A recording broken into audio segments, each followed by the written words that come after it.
पाटों की पाटे तोड़ देते हैं, हमारे घर में नाक रगड़ने के लिए आते हैं, और जब हरामजादे ये राजा बन जाते हैं हमारी वोटों से तो हमें घृणा के तौर पे देखते हैं ये लोग, हमें घृणित समझते हैं हमें लोग। देखिए, अब 4 राज्यों का चुनाव आ रहा है, आप लोगों की कहीं पे सुनवाई नहीं हो रही है, तो ईपीएफ 95 हर जो है राज्य के अंदर बहुत ताकतवर है। हाँ बिल्कुल, हर घर के अंदर है। हाँ। मैं भी ईपीएफ 95 का हूँ, कोई मेरा भतीजा, कोई मेरा चाचा, कोई ना कोई लगा हुआ है, सबके सब जो है ईपीएफ 95 के ही मेंबर है बिल्कुल देश के अंदर। बिल्कुल, कोई लिमिटेड में कर रहा है, कोई सरकारी संस्थान में कर रहा है, सबके पीएफ कर रहे हैं और सारे पैसे ईपीएफओ में आएंगे। तो उनका जो है, उनकी क्या रणनीति होनी चाहिए, उनके लिए क्या मैसेज है आपका? मेरा उनके लिए यही मैसेज है, आज अगर जो हम इस दौर से गुजर कर ये काम हो जाता है तो आने वाले आज का समय, आज हम कामयाब हो जाते हैं तो आने वाला आज का समय उन लोगों के लिए जो हमारी पीढ़ी है, तो इसी ईपीएफ में नौकरी का जो पैसा दे रहे हैं उनके लिए एक मील का पत्थर साबित होगा, उनका भविष्य उज्जवल होगा।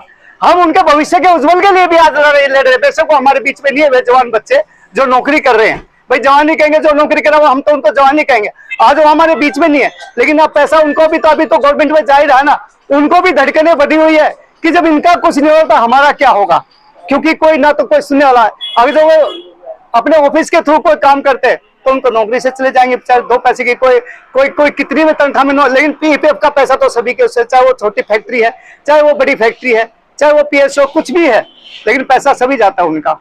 तो उनका भी भविष्य, अगर जो आज काम हो जाता है तो उनका भविष्य उज्जवल है, आज काम नहीं होता है तो उनका भविष्य अंधकार में गया हुआ है। मैं सुना हूँ एक यूनियन जो है 21 तारीख को कहीं पे धरना दिया था, आप लोग तो सालों से 7,500 प्लस डीए और मियाँ बीवी की मेडिकल सुविधा मांग रहे हैं। कोई संस्था है जो बीजेपी से वो रखती है संबंधित, उन्हीं की यूनियन है जो आपकी मांग को 5,000 रुपए मांग रही है, ये कहाँ तक जाएगा? ये एक, हाँ, ये एक सब जो है, ये एक इनकी सब मिली गढ़त है, ये सब मिली गढ़त है। जब हमने अपनी एनआईसी एक संस्था हमने खड़ी कर रखी है और हम 8 साल से फाइट कर रहे हैं, आज वो हमारे बीच में घुस के हमसे 5,000 रुपए की डिमांड करे हमारे लिए। कौन है वो? कौन है वो? हमारे इतने जिन्होंने अपनी जिंदगी को दांव पे लगा दिया, अशोक राव जी ने और क्या नाम है सर, वीरेंद्र जी ने अपने घर दर सबको छोड़ के और बिल्कुल बाबा जी की तरह हमारे लिए घूम रहे हैं। वो संन्यास ले लिया उन्होंने अपने घर से, सब हमारे लिए। कितने ऐसे लोग जो आ नहीं सकते हैं, लेकिन उनको अनजान होते हुए भी इतने लोगों के लिए कल्याण कर रहे हैं ना वो। तो फिर सर बताओ क्या, वो तो आकर के नहीं, इससे पॉलिटिक्स है। जो भी ये 5,000 रुपए की जो फार्मूला लेके आया है, जब हमने ऑलरेडी फार्मूला दे रखा है तो इनको क्या मतलब है बीच में आने का? अच्छा, आज आप ऑफिस पे खड़े हो यहाँ से संदेश क्या दोगे? देखिए, करना मोदी जी को, हाँ, मोदी जी के लिए क्या संदेश है? मोदी जी के यही संदेश है कि अगर वो चाहे तो इनको बुला करके 1 मिनट में काम हो सकता है सर। जब 1 मिनट में सीबीआई इसके घर जा सकते हैं, मेरे घर जा सकते हैं, ईडी उसके घर जा, तो यहाँ से क्यों नहीं हो सकता?